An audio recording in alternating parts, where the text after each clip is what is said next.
Bonjour, citoyens et citoyennes de Carignan. Voici les points saillants de la séance du Conseil de juin 2019. Premièrement, j'ai déposé le rapport du maire sur la situation financière de la Ville que vous trouverez sur le site web de la Ville dans la section Finances. En bref, audité par la firme Moreau-Boissel, Brunel et Associés, le rapport confirme un surplus de fonctionnement de 2 751 252 $ sur des revenus de fonctionnement de 17 395 624 $. Ce surplus provient principalement des droits de mutation et des revenus de taxes supplémentaires dus au développement. En date du 31 décembre 2018, nos surplus non affectés se chiffraient à 3 468 169 $, alors que les surplus affectés totalisaient 1 369 126 $. Conformément à la politique des surplus que nous avons mis en place, voici comment ces argents seront redistribués. 25 % est dirigé au fonds au roulement de la Ville qui atteint maintenant un montant de 1 952 000 $. 25 % est dirigé à la dette à l'ensemble de la Ville en liquidant le solde du prêt à l'achat du terrain de l'école Carignan-Salière. Deuxièmement, nous poursuivons nos efforts pour positionner la Ville comme ville intelligente. Le mois dernier, nous confirmions que tous nos permis peuvent maintenant être obtenus via Internet. Ce mois-ci, nous démarrons la mise en place de notre réseau Wi-Fi public sur notre territoire par un projet pilote dans les prochaines semaines avec le parc Henri-Bisaillon inauguré le 1er juin dernier. Nous avons entériné une entente pour la phase 2 du projet Urbain Nature à l'île aux Lièvres.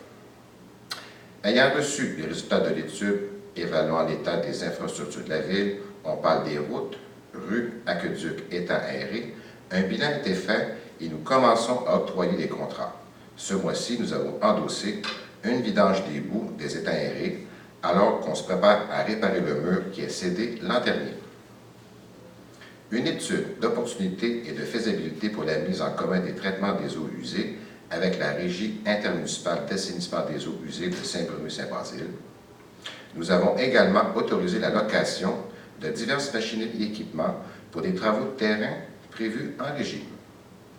Nous avons endossé 2 politiques, une pour encadrer la réception et l'examen des plaintes formulées dans le cadre de l'adjudication de contrat, tel que requis par la loi 108, et l'autre pour mieux prévenir la violence dans les rapports avec la clientèle. Quelques dérogations mineures et PIA ont été endossées pour mieux insérer de nouveaux bâtis dans l'environnement déjà en place, dans le but d'améliorer la cohérence et l'application des règlements de zonage et PIA. Un mandat a été octroyé à la firme Provencher-Roy qui travaille aussi sur le PPU. Au niveau de la réglementation, des ajustements mineurs de nature administrative aux règlements s'appliquant à l'aménagement et la construction du parc du centre multifonctionnel à la demande du ministère. 2 projets de règlement de zonage ont été endossés pour le secteur du parchemin. La rémunération des membres du Conseil a été réajustée pour refléter l'ampleur des responsabilités et assurer la relève des élus conformément à la grille de calcul proposée par l'Union des municipalités du Québec. Et des avis de motion annoncés pour retoucher le règlement concernant les branchements et raccordements aux services publics ainsi que la garde des animaux. Sur ce, je vous souhaite une bonne fin d'année scolaire et on se reparle en juillet.